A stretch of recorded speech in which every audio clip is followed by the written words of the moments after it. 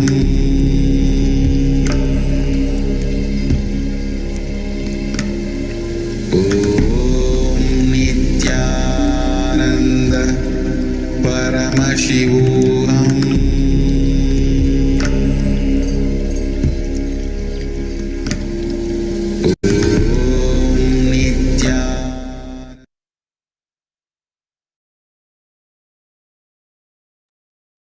Yes. So I hope everyone has completed the exercise.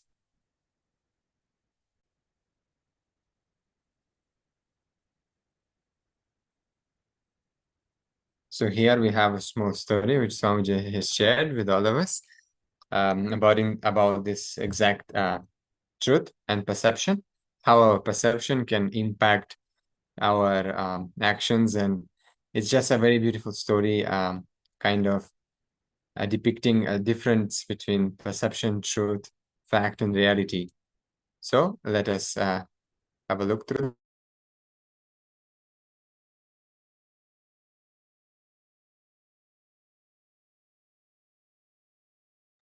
So there were 4 men traveling in the private airplane.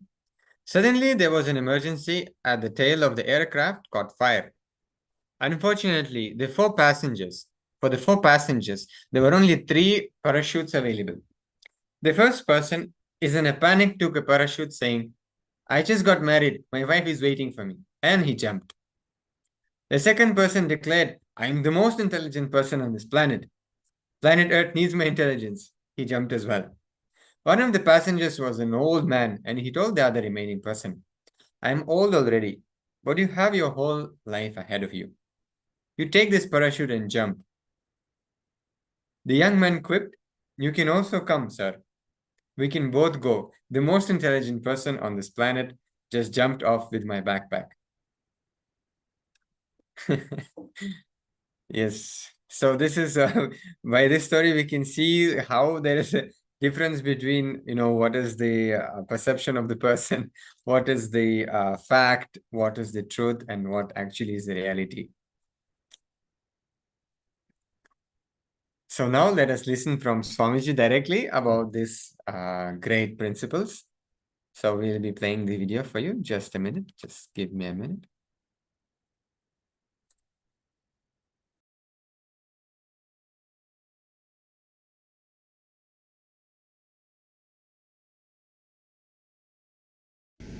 Ishavashyam idagum sarvam yatkincha jagatyam jagat. Whatever is moving in the moving world is enveloped by consciousness.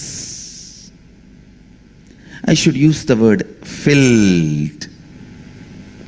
When enveloped is an incomplete word. Filled.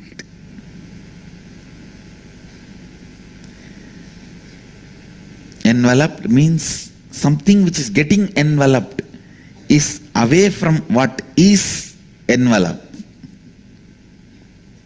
No. Ishavashyam idagum sarvam yatkincha jagatyam jagat. Listen. Yatkincha jagatyam jagat.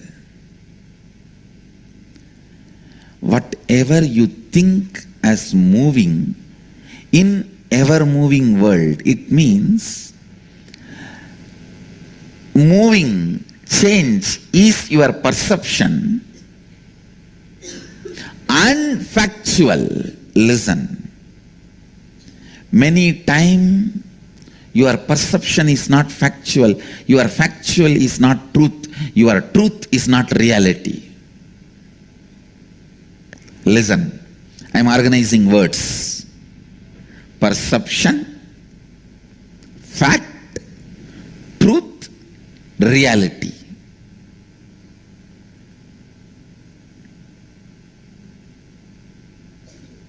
Perception. Earth is flat. Sun goes round the earth. Fact. earth is round. Earth only is going around the sun. Truth, listen.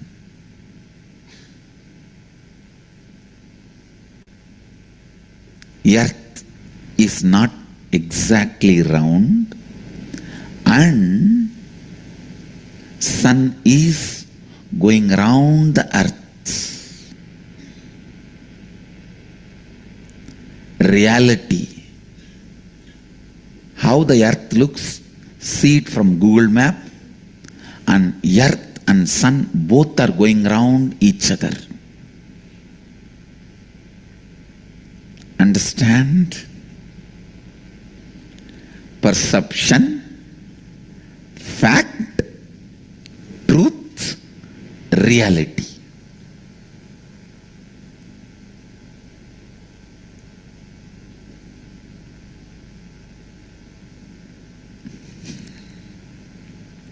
I know lot of explanation and understanding is required. Perception. Earth is flat because that much only you can perceive.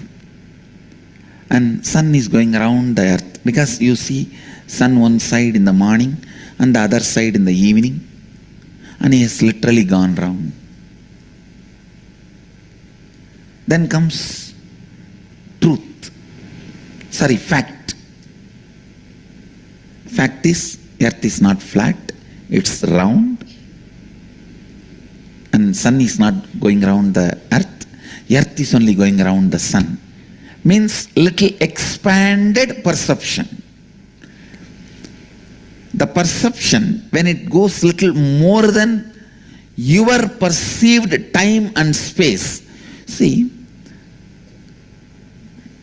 the fact, when it is added for 365 days and few thousand miles,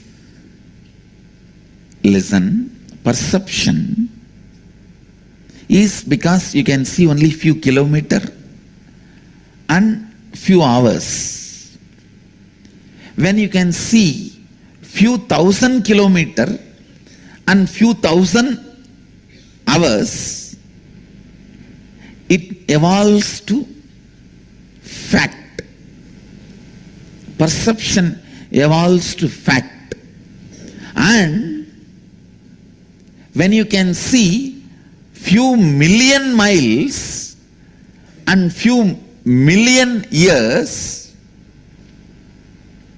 then fact evolves to truth, where actually earth is not exactly round and the sun is going around the earth. Please understand. This you need to understand. I'll explain.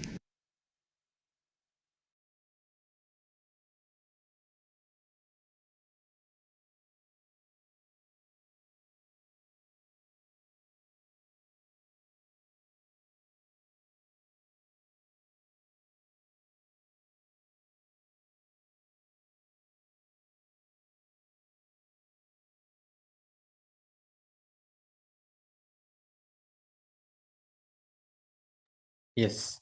So with this, we'll move to the power manifestation session. We'll be continuing on the Upanishads and the truths revealed in Upanishads in next session. For now, we'll be starting the power manifestation session. So let us get ready. We'll just start in a few minutes.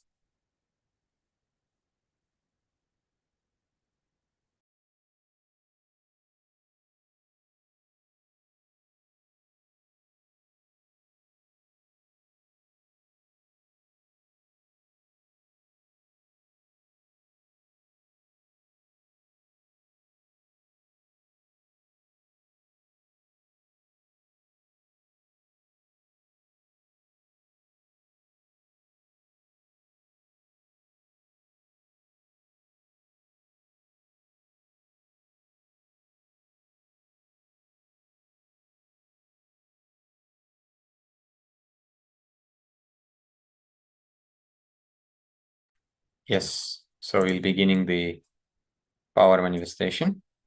So for this, you will need a copy of Living Enlightenment book. If you have, you can use the physical copy or you can use the online version also. You need paper, pen, and the timestamp camera. Please make sure that the camera is facing you when you record it. The timestamp is there, so it can be the most authentic Sakshi Praman.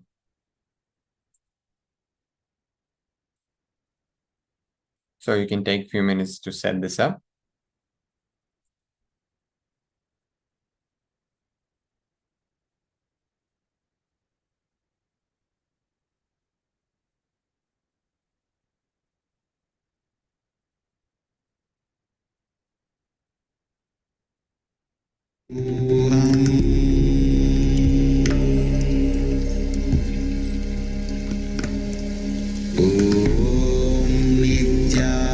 Nithyananda Paramashivoham.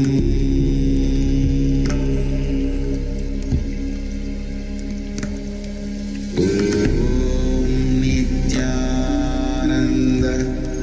Paramashivoham.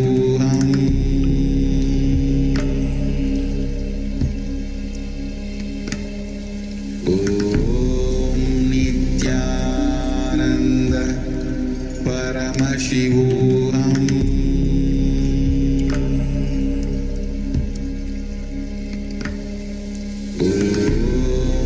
Nithyananda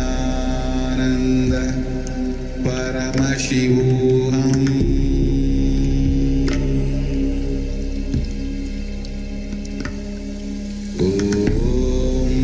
Nithyananda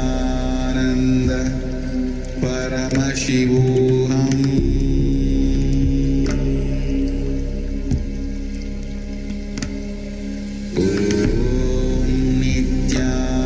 Nithyananda Paramashivoham.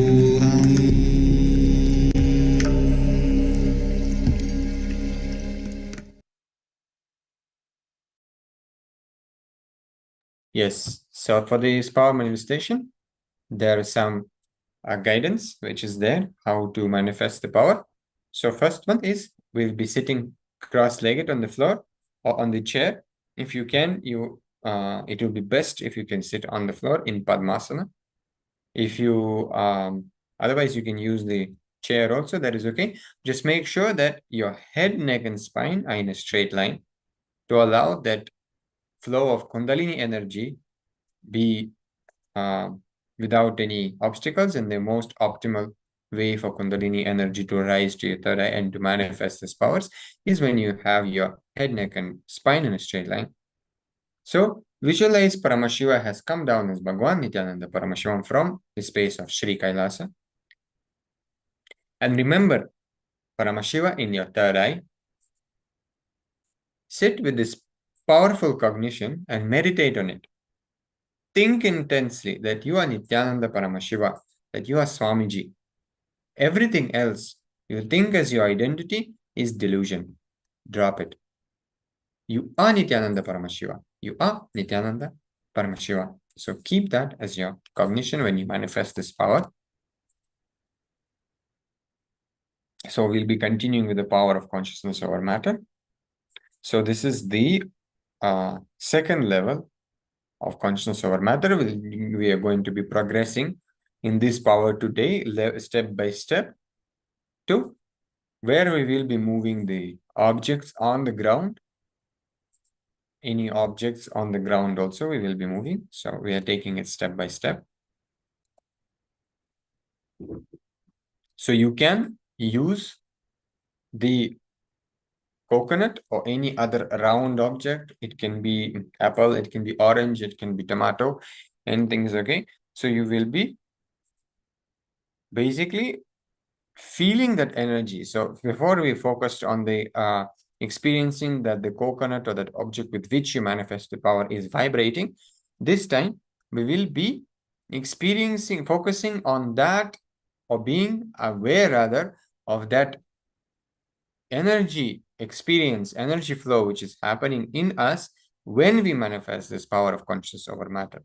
So